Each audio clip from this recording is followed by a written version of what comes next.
Hello everyone and welcome back to another video from Wake&Tech. In this video, I'm going to show you how to log into your existing account on the Cypherium Wallet application. So let's get started right away. First of all, open up the Cypherium Wallet application on your device, and once you open it up, you will see the login as well as the sign in section. Now, in order to log into your existing wallet, tap on the import wallet option, and now you will be asked to enter your mnemonic that was provided to you while creating your account when signing up. So go ahead and type in your mnemonic key within its correct order. After entering your mnemonic, type in your password twice for confirmation and then tap on the Start to Import button. You can also import your wallet using a private key by tapping on the private key option.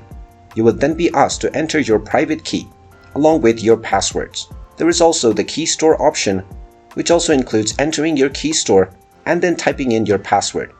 After typing in either one of these options and tapping on the Start to Import button, you will be able to log into your existing account on the Cypherium Wallet app.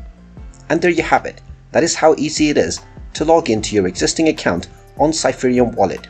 If you find this video helpful, make sure you hit that like button and subscribe to our channel if you haven't done so already.